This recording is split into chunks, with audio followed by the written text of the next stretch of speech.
요한계시록 3장입니다. 1절 말씀부터 6절 말씀까지 제가 봉독해 드리도록 하겠습니다. 요한계시록 3장 1절부터 6절 말씀까지가 되겠습니다. 사대 교회의 사자에게 편지하라. 하나님의 7영과 7뼈를 가지신 이가 이르시되 내가 네 행위를 아노니 내가 살았다 하는 이름은 가졌으나 죽은 자로다. 너는 일깨어 그 남은 바 죽게 된 것을 굳건하게 하라. 내 하나님 앞에 내 행위에 온전한 것을 찾지 못하였노니 그로 내가 어떻게 받았으며 어떻게 들었는지 생각하고 지켜 회개하라. 만일 일깨지 아니하면 내가 도둑같이 이르리니 어느 때 내게 이를는지 내가 알지 못하리라. 그러나 사대에 그것을 더럽히지 아니한 자 몇 명이 내게 있어 흰옷을 입고 나와 함께 다니리니 그들은 합당한 자인 영고라.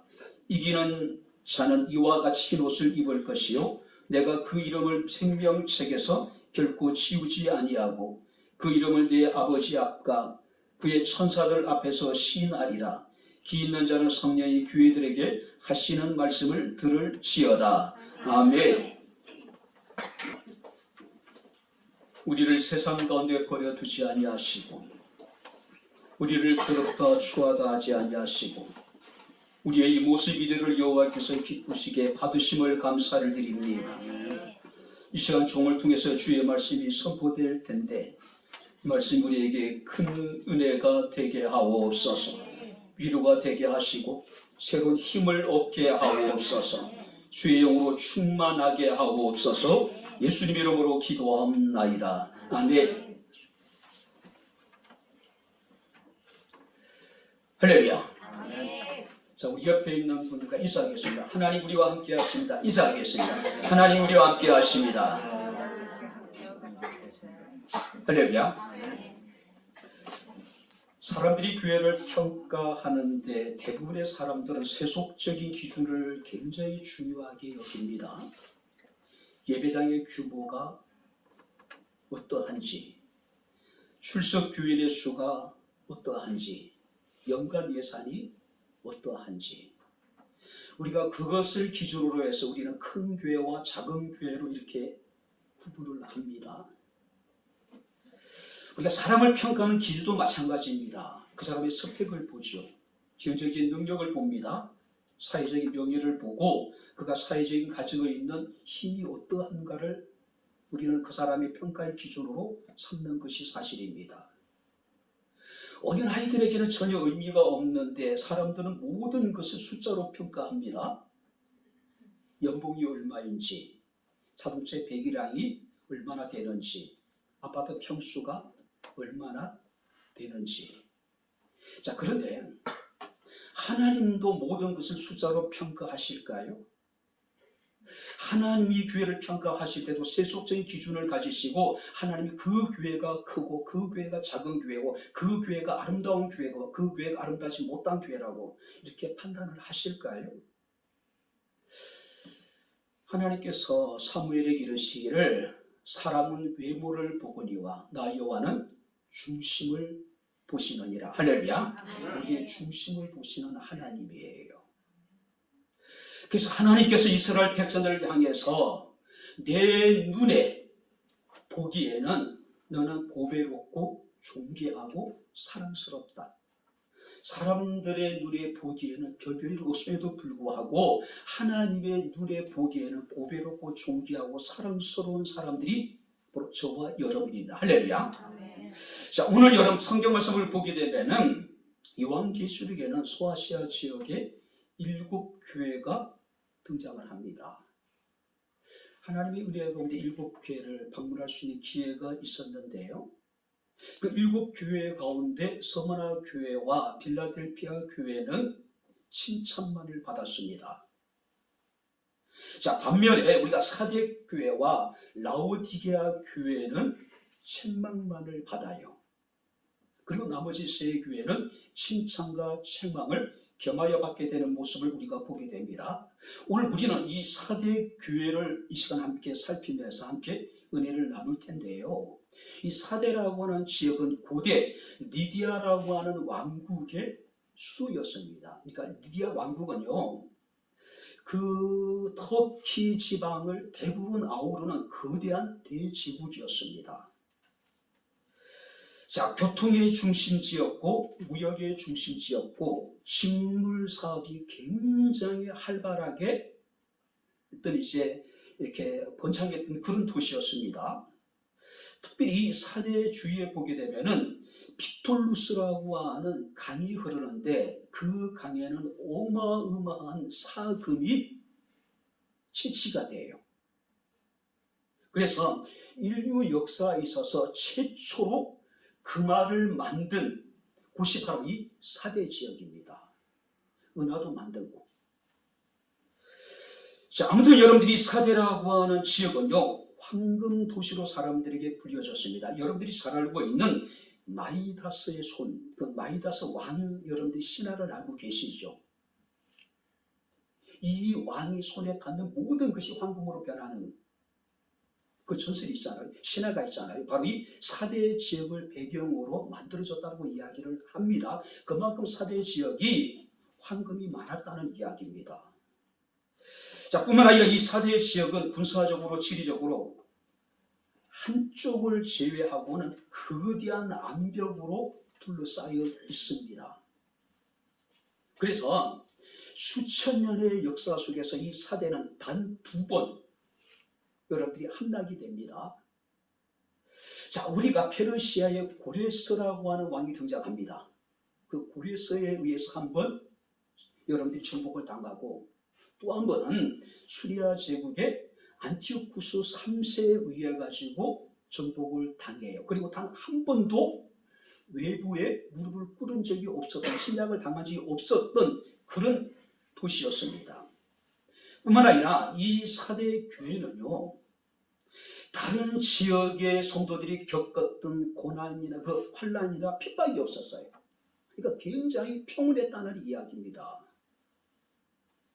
자, 외세 침략도 없고 또 신앙적인 핍박도 없고 엄청난 경제활동을 통해서 부를 축적을 하고,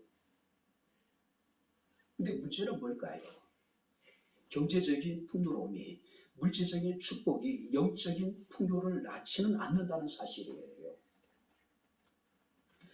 많은 여러분들이 그들에게 유리한 부분이 있음에도 불구하고 이 4대 지역의 사람들의 삶이라고 하는 것은 소돔과 고모라를 방불할 정도의 타락한 삶을 살게 됩니다. 그리고 그 타락한 문화가 4대 교회까지 들어와서 4대 교회를 혼란스럽게 만들었다는 이야기예요.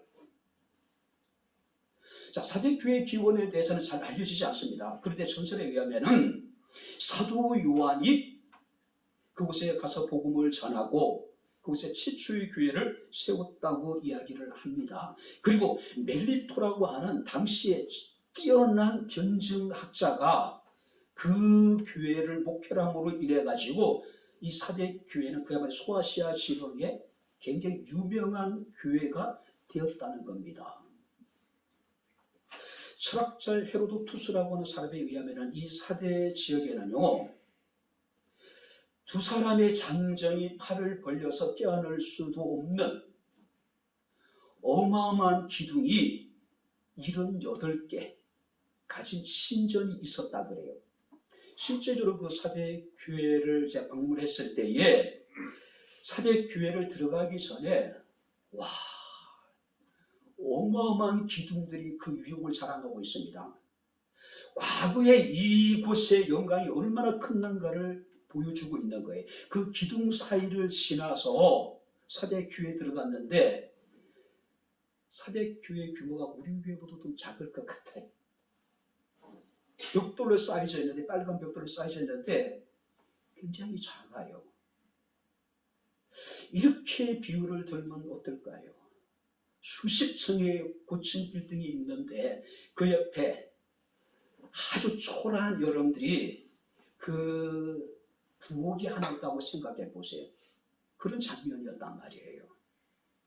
실제로 기둥 하나가 어마어마합니다. 근데 그런 기둥이 78개가 지붕을 갖추고 있을 정도라면은 그 신전의 규모가 어떠했는가를 우리는 짐작할 수가 있다라고 하는 사실입니다. 자, 그런데 그곳에 사도 요한에 의해서 복음이 증거되게 되고 멜리토라고 하는 사람에 의해 교회가 성장하고 그야말로 유명한 교회가 되었습니다.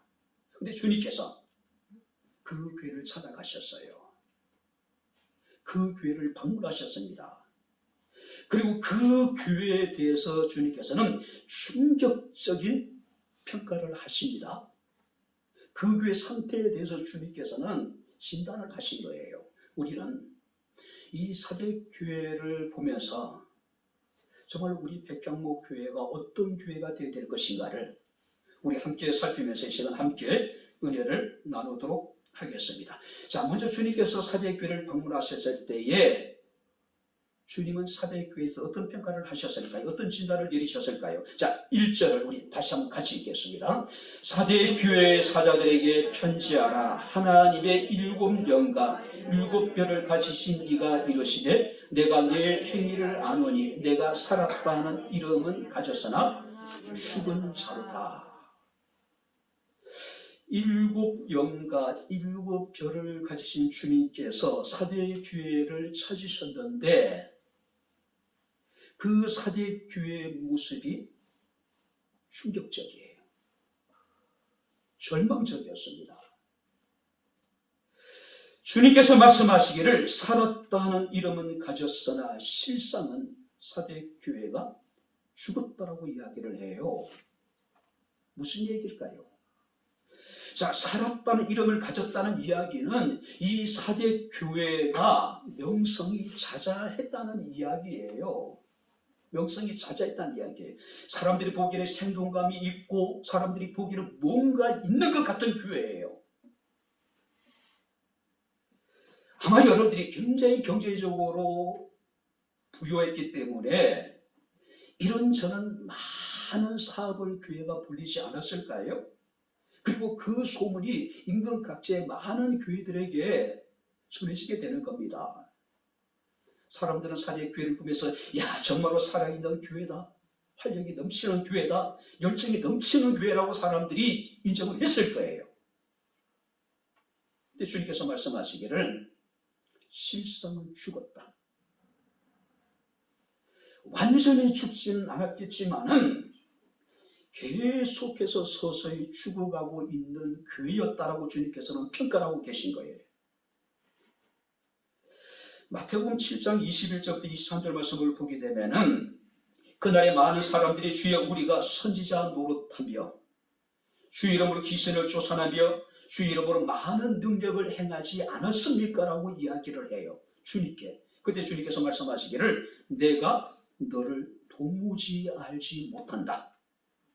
불법을 행하는 자들아 내게서 떠나라. 여러분들이 선지자 노릇하고 귀신을 쫓아내고 많은 능력을 행하는 사람 대단하지 않아요? 그죠?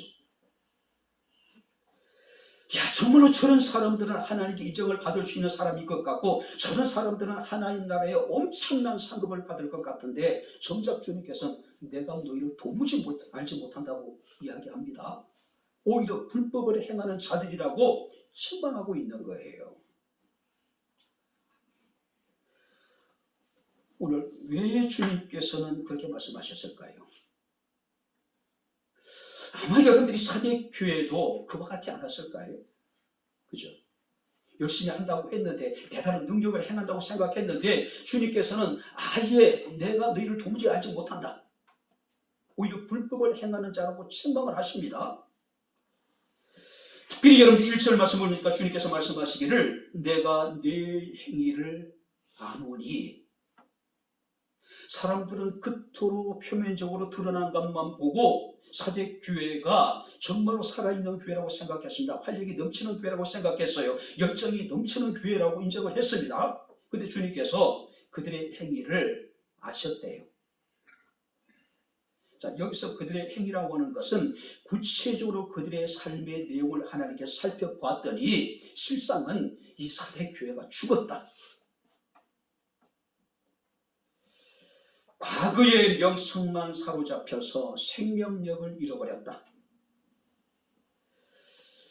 특별히 여러분 내 행위를 안다고 얘기합니다. 여러분 교회 다니는 사람들의 행위라는 게 보통 무엇입니까?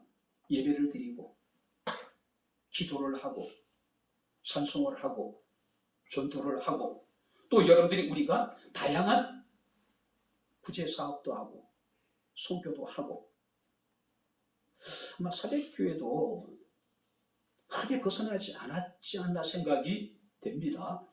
근데 그들은 그 모든 것이 종교적인 행위로 이루어진 것뿐이지 하나님께서 보셨을 때 그들이 믿음으로 행하지 않았다는 이야기예요.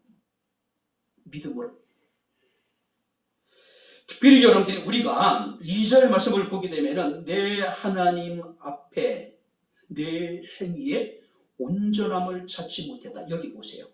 내 행위를 안다고 말씀하시고 그 다음에 2절에 보게 되면은 내 행위에 온전함을 찾을 수가 없었다. 무슨 말이냐면은 완전한 것이 하나도 없다. 하나님의 기준에 너희는 도달하지 못했다.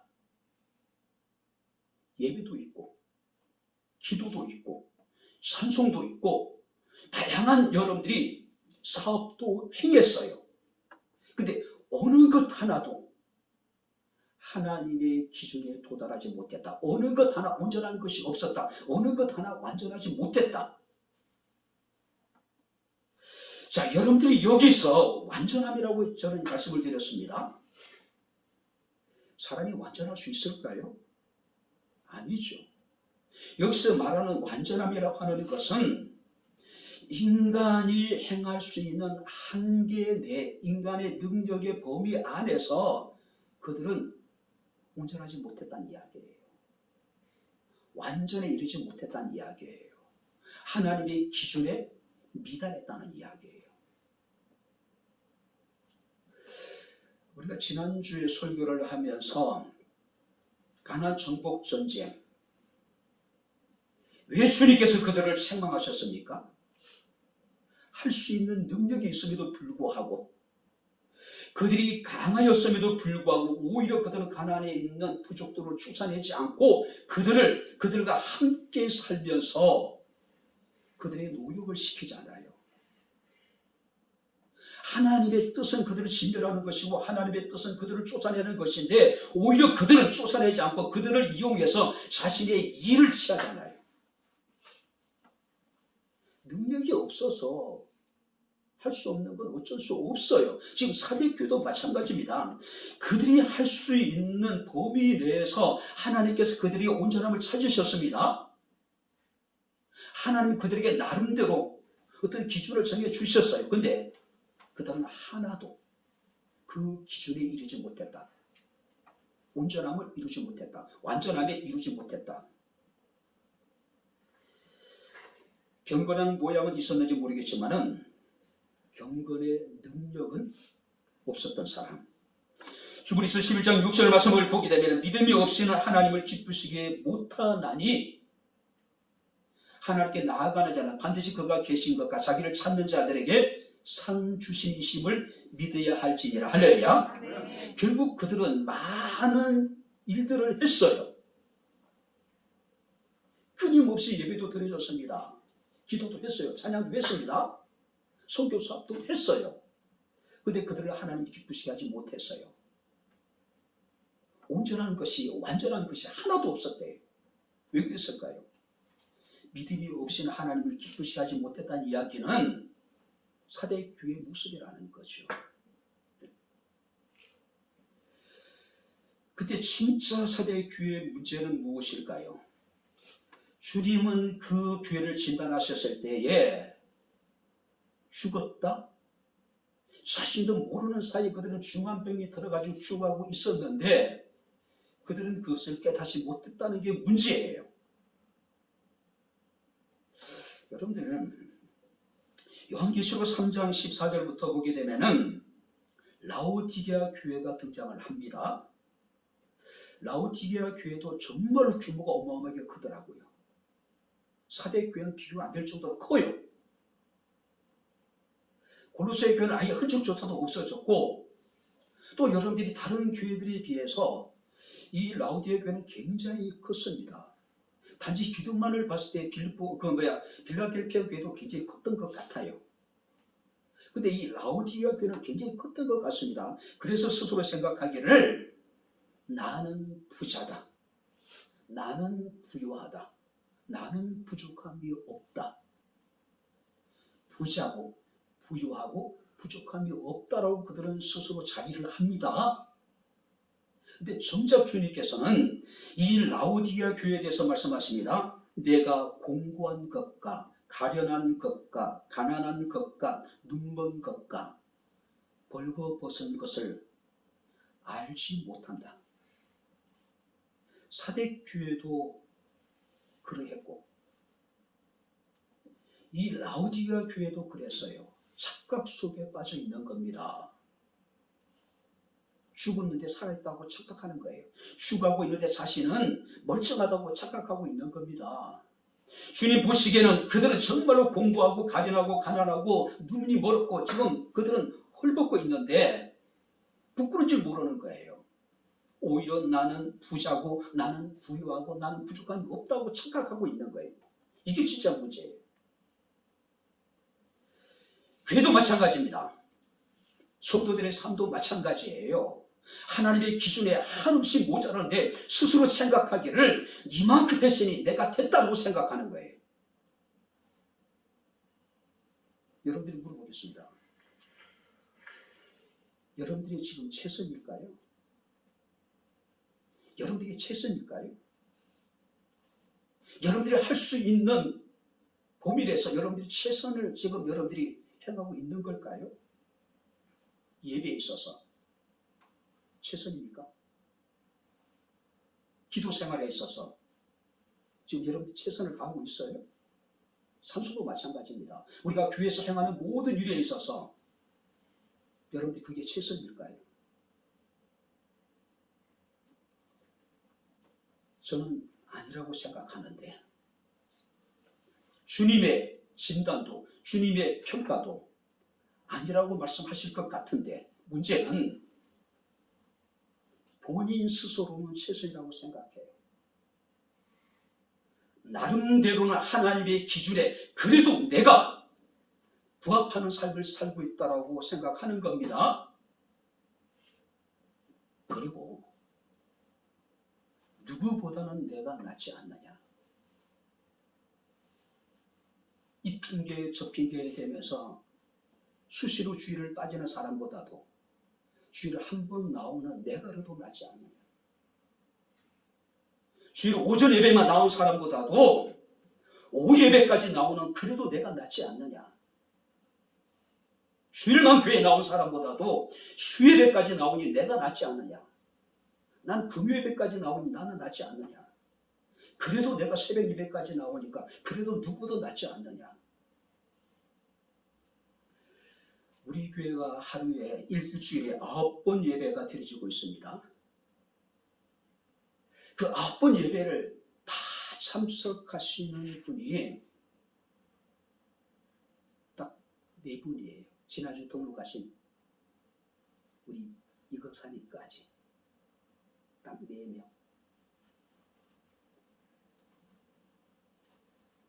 최선일까요? 이게 최선일까요? 이러고도 우리가 살아있는 교회라고 이야기할 수 있을까요? 이러고도 내가 살아있는 믿음을 가지고 있다라고 이야기할 수 있을까요? 누구도 나을 수 있지만 하나님의 기준에 여러분들이 온전함에 내가 이루었다고 얘기할 수 있을까요?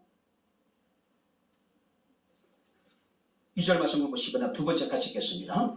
너는 일깨어 그 남은 바 죽게 된 것을 굳건하게 하라. 내 하나님 앞에 내 행위에 온전한 것을 찾지 못하리라. 이미 죽었어요. 이미 자신도 모르는 사이에 서서히 사대교회는 죽어가고 있습니다. 이제 호흡기만 떼면 돼요. 그런 상태였어요. 이런 사대교회에 대해서 주님께서 그들이 살 수 있는 처방을 내리십니다. 그들을 살리기 위한 주님의 권면이 따릅니다. 2절 말씀하니까 일깨워. 무슨 얘기입니까? 깨어나라. 깨어나라. 자, 메시지 성경 이 본문을 이렇게 번역해 놨습니다. 일어서라. 숨을 깊게 내쉬어라. 어쩌면 내 안에 아직 생명이 남아 있을지 모른다. 지금 숨이 당장이라도 끊어질 것 같은데 주님께서 말씀하시기를 숨을 깊게 내쉬어라. 뭐라 쉬란 이야기예요. 일깨우란 이야기는. 여러분들이 사람들이 저도 임종을 이렇게 몇 번 이렇게 옆에서 지켜봤는데 어떻습니까? 이렇게 막 이제 숨이 거칠어지지 않아요. 숨을 깊게 내쉬어라. 마지막 힘을 내란 이야기. 아직까지 죽지 않았으니 아직까지 희망이 있으니 멈추지 말고 숨을 깊게 내쉬어라. 완전히 죽었다는 것이 아니겠죠. 이 의미는요. 그죠? 아직은 신락 같은 희망의 그 교회에 남아있다는 이야기예요. 그 생명의 빛이 꺼지기 전에 다시 한번 시작해보란 이야기예요. 네가 다시 시작하면 다시 살아날 수 있다라고 하는 희망을 지금 주고 계신 거예요. 특별히 여러분들이 주님께서는 사대교회 성도들에게 깨어있으라고 얘기합니다. 자, 이 사대 지역에 있는 사람들에게는 이 이야기는 가슴 아픈 이야기예요. 왜냐하면 사대가 역사상 딱 두 번 외부 세력에 의해서 정복을 당합니다. 한 번은 고레스, 페르시아의 고레스 왕이고, 두 번째는 안티오쿠스 3세라고 하는 수리아 왕에 의해 가지고 정복을 당해. 그런데요, 고레스가 침략을 했어도 마찬가지고 안티오쿠스가 침략했어도 마찬가지입니다. 정상적으로는 도저히 정복이 불가능한 난공불락의 요새였습니다. 그런데 성루를 지키던 병사가 잘못해가지고 자신의 투구를 떨어뜨려요. 성 밖으로. 근데 페르시아 군대도 마찬가지고 수리아 군대도 마찬가지고 도저히 길이 보이지 않는 거예요. 저 성을 어떻게 들어가 저 성을 함락시키게 되는지 방법을 찾지 못하고 있는 상태였어요. 근데 사대인만이 가지고 있는 비밀 통로가 있었어요. 그들만이 알고 있는. 자, 투구를 떨어뜨린 이 병사가 투구를 주소로 가야 될 거 아니에요. 그래서 자기들만 아는 비밀 통로로 살금살금 내려왔다가 떨어진 투구를 들고 들어가요. 근데 페르시아 군대가 그걸 보아요. 수리아 군대가 200년 후에도 똑같은 과정을 밟아요. 그리고 밤에, 야심한 밤에 그 좁은 통로를 페르시아 군대가 한 사람 한 사람이 계속 성 안으로 들어간 거예요. 그리고 그 밤에 완전히 사대를 박살을 내버린 거예요. 자, 아예 소병도 세울 필요가 없을 정도로 그 성은 안전한 성이었단 말이에요. 근데 그들이 소병이 깨어있지 못한 거예요. 아무리 페르시아 군대가 강하고 수리아 군대가 강하다 하더라도 원체 좁은 통로였기 때문에 한 사람만 지키고 있어도 수십만의 대군을 물리칠 수 있는 그런 유리한 지역이었단 말이에요. 근데 깨어있지 못했기 때문에 졸았다가 막 두 번이나 똑같은 방법이었어요. 그 성이 함락되는 일이 벌어지게 되는 겁니다. 그래서 주님께서는 과거에 이 사대에 있었던 그 역사적인 사건을 아마 이 사대 교회 성도들에게 각인시키고 있는 겁니다. 깨어있어라. 깨어있어라. 너희가 만약에 깨어있지 않으면은 내가 도적같이 이르리라. 페르시아 군대가 수리아 군대가 도적같이 야밤에 그 비밀 통로를 이용해서 그 성에 들어가서 그 성을 정복했던 것처럼 너희도 내가 도적같이 와서 너희를 심판하겠다라고 하는 강력한 지금 경고를 주님께서 하시고 계신 거예요. 깨어 있어야 됩니다. 할렐루야. 깨어 있어야 돼요. 깨어 있지 않으면은 내가 도적같이 임하여서 내가 너희를 심판하시겠다고 얘기하고 있는 거예요. 새벽 예배를 우리부터 시작을 했습니다. 이런저런 아주 못된 핑계를 제가 3가지를 댔습니다. 첫 번째, 사람이 안 온다는 거예요. 두 번째는 3개월마다 제가 병원에 가서 이제 정밀 검사를 하는데 선생님이 똑같은 얘기예요. 목사님, 피곤하면 안 돼요. 푹 쉬세요. 푹 쉬래요. 피곤하면 안 된대요. 십수년 동안 제가 들었던 똑같은 이야기예요. 그리고 제 생활의 패턴이에요. 지금도 어제도 거의 3시 반 정도에 제가 잠이 들었습니다. 그리고 아침에 일어나서 지금 여러분들에게 함께 예배를 드려요. 쉽게 바뀌질 않아요. 왜? 오랫동안 이렇게 교회가 뭐 극한 어려움을 겪으면서 그때부터 지금까지 정말로 11시부터 3시까지가 정말로 집중이 너무 잘 되는 거예요. 책을 읽고 성경을 읽고 뭘 해도요. 그러니까 제 생활의 패턴이 이러하니까 차라리 내가 새벽까지 내가 책 읽고 성경 보다가 뭐 새벽 예배 뭐 안 하고 아침에 가서 기도하면 되지. 이런 3가지. 내 마음 한구석에 끊임없는 그런 갈등이 생기는 겁니다. 며칠 전에도 선생님을 만났을 때 목사님 늘 목사님이 마음을 편하게 하시고 목사님 푹 쉬어야 되는데 피곤하면 안 됩니다. 그 의사 선생님의 이야기와 제 마음속에 들려지는 하나님의 말씀 사이에 제가 하나님 앞에 하나님 죽더라도 가겠습니다. 내가 앞으로 목표하는 동안에 새벽 예배뿐만 아니라 어떤 예배도 내가 결코 포기하지 않겠습니다. 이번 주가 설날이죠. 우리 목사님 많이 바뀌었다는 얘기를 많이 들었습니다. 최근 몇 년 동안. 왜? 예전에 상상할 수도 없었는데 제가 설날 같으면 찬양 예배 안 드립니다. 몇 년 동안.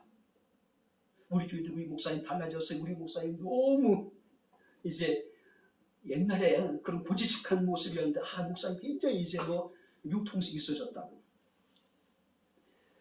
근데 사람들이 보기에 우리 목사님 좋아진 것 같은데 하나님 보시기에도 황성문 목사가 좋아졌을까? 그게 좋아졌다고 평가할 수 있을까요? 태보였어요. 오늘 최선일까요? 주님께서 말씀하십니다. 깨어있어라. 깨어있어라. 우리 함께 깨어있는 게 어떻겠습니까? 함께 우리가 하나님 앞에 기도하는 게 어떻겠습니까? 여러분들이 성에 놓은 담이 있어요.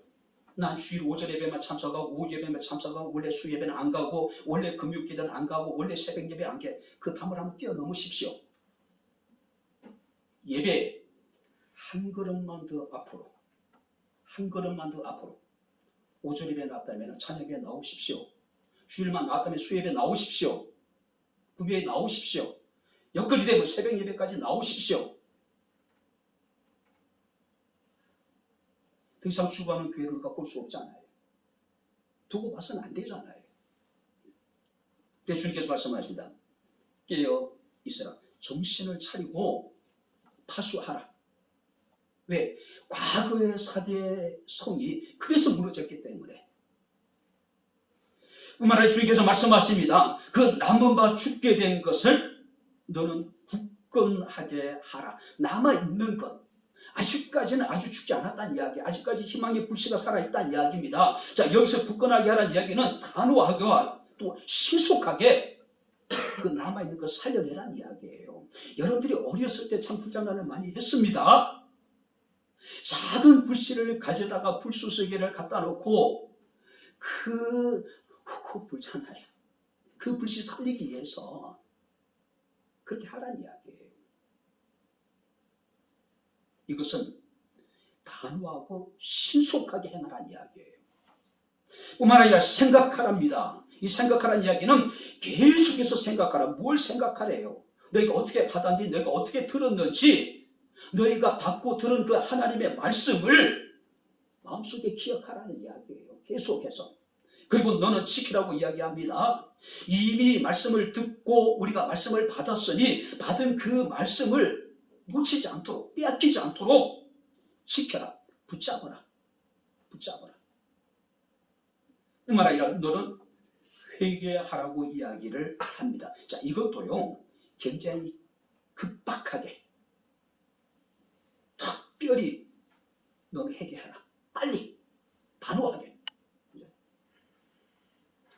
한마디로 너의 삶을 완전히 바꿔라. 어쩌면 제 삶이, 제 하루의 일과가 완전히 정형하게 고정화되어져 있어요. 하나님께서 그걸 깨란 이야기예요. 삶의 패턴을 바꾸라니. 그래서 요즘에는요, 잠자는 시간이 많이 앞당겨졌어요. 1시 반에서 2시 전에는 이제 잠자리 들어요. 새벽 예배가 있으니까. 깨어라, 굳건하게 하라, 생각하라, 지키라, 회개하라는 이야기는 여건이 되면 천천히 하라는 이야기가 아닙니다. 이건 중차대한 문제란 이야기예요. 너의 죽고 사는 문제가 달렸으니 지체하지 말라는 이야기예요. 단호하게 하라는 이야기예요. 단호하게. 여건이 되면 내가 알아서 나가는 것이 아니라 당장 오늘서부터 수예배에서부터 금요 기도에서부터 지금 수예배와 금요의 그 인원이 10년 이상 지속된 거예요. 달라지지 않아요. 누구도 그 벽을 깨우고 들어오려고 하지 않아요. 이제는 우리가 언제까지 교회가 죽어가는 것을 보고 여러분들이 차차 때가 되면 내가 아니더라도 다른 사람이 하겠지. 그럴 수 있을까요? 내 자식이 죽어가는데 때가 되면 살아나겠지. 천천히 하면 되지. 그렇게 안일하게 자식의 죽음을 지켜볼 부모가 세상에 어디 있습니까? 교회는 주의 피로 씌우신 하나님의 거룩한 교회라고 이야기하는데 우리가 너무 안일하지 않을까요? 당장 깨어라는 이야기입니다. 당장 굳건하게 하라. 당장 생각하고 당장 지키고 당장 회개하라는 이야기예요. 그죠?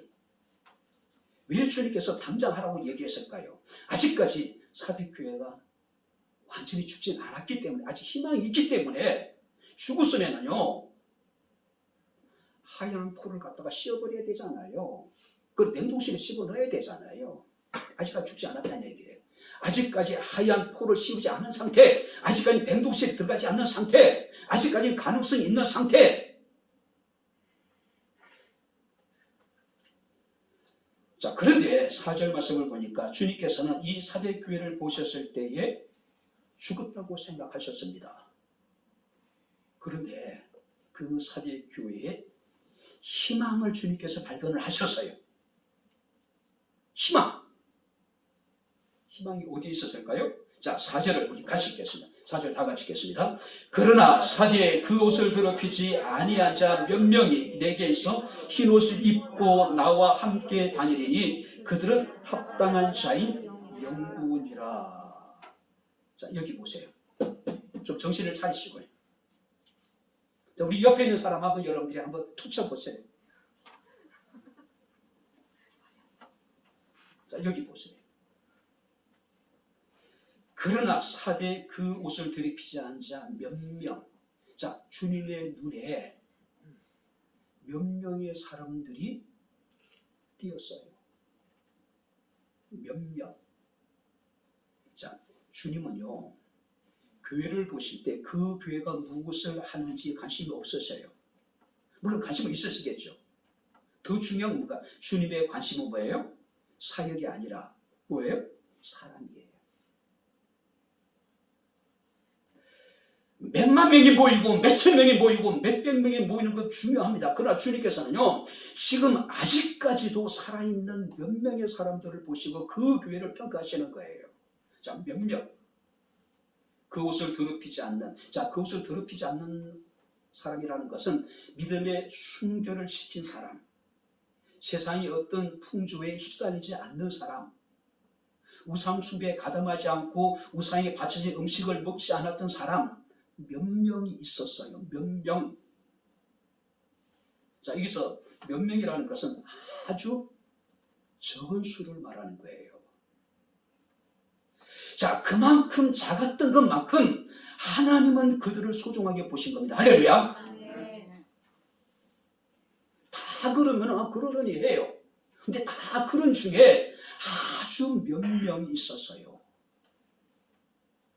그 너무 작은 숫자였기 때문에 하나님은 그것이 너무나도 소중하게 여기신 거예요. 그들을 너무나도 귀하게 보신 거예요. 작았기 때문에.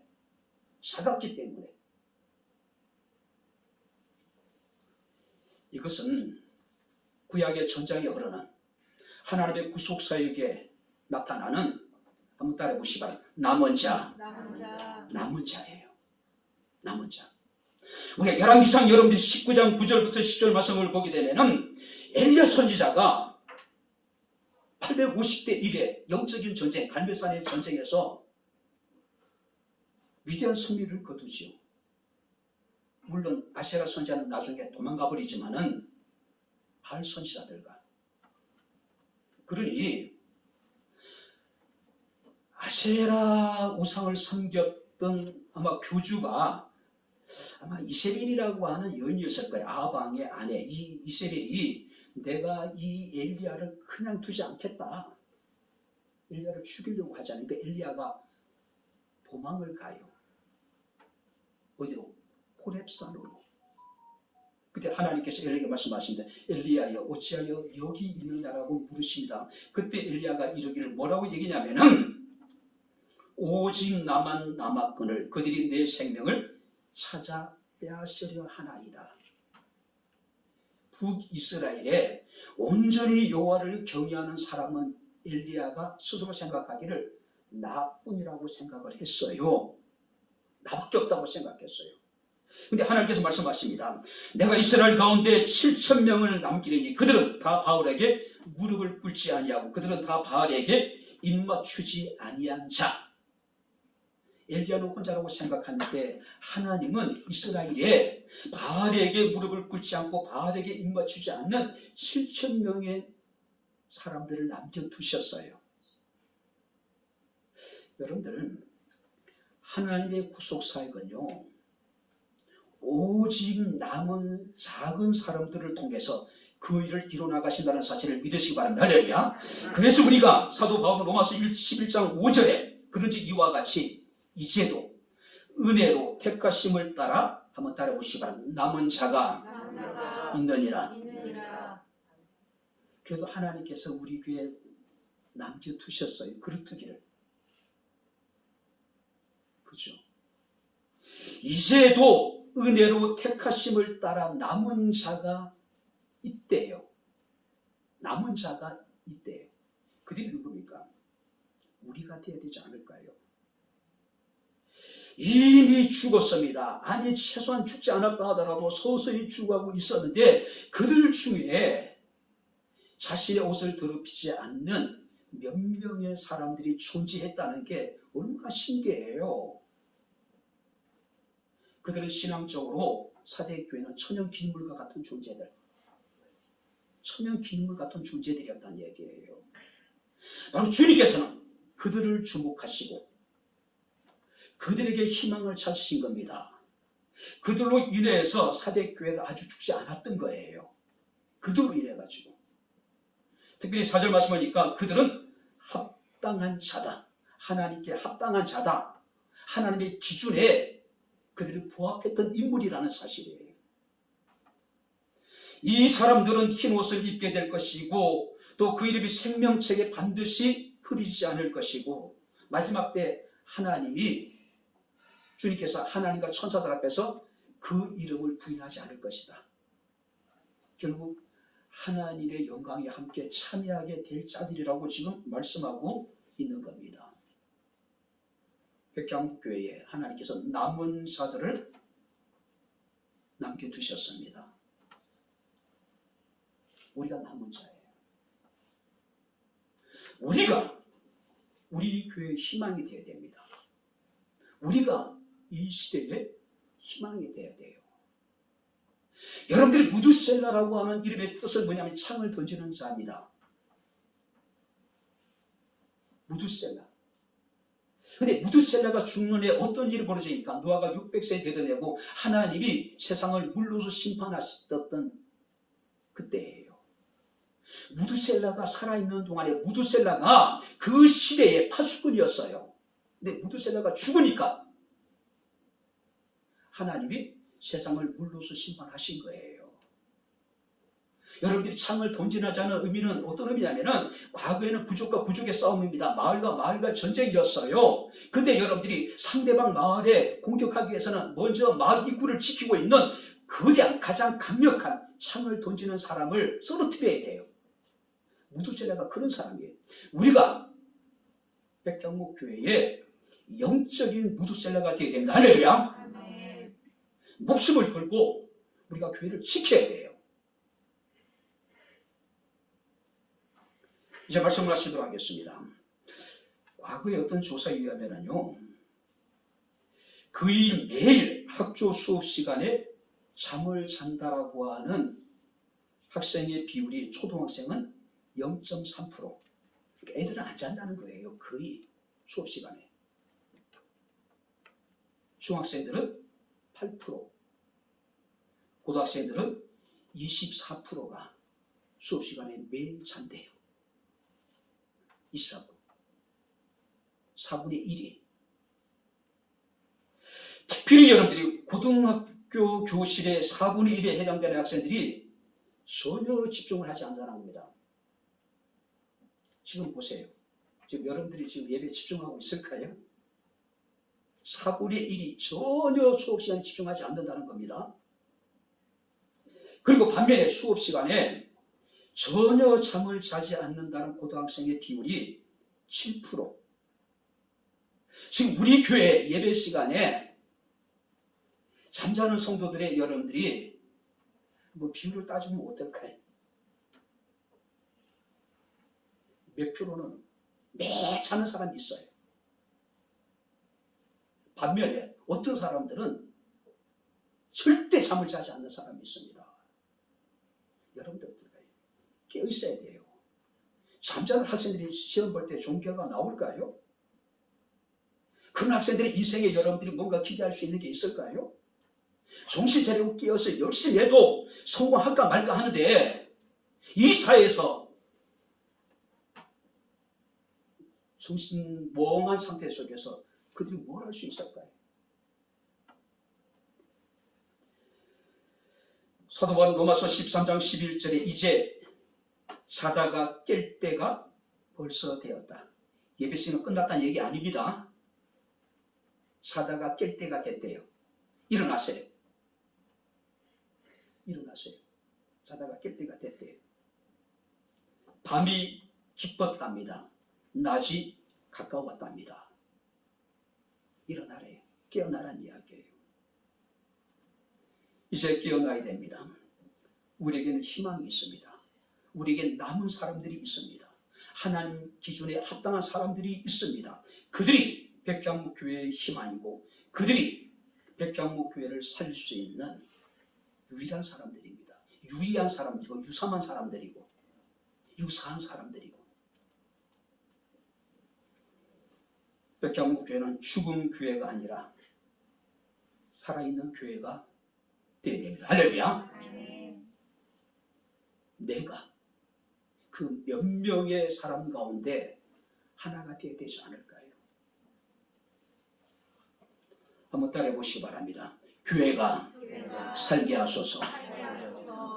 크게 한번 여러분들이 하나님 앞에 정말로 기도하는 심정으로 간절한 간이 저려지는 그런 마음으로 우리 다시 한번 크게 한번 하나님께 외쳐보겠습니다.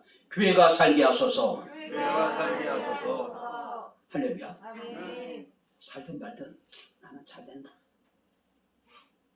살든 말든 나는 가식이 없다. 다시 한번 따라해보세요. 교회가 살게 하소서. 할렐루야. 기도하겠습니다. 좋으신 아버지 하나님, 하나님의 은혜와 사랑을 진심으로 감사합니다.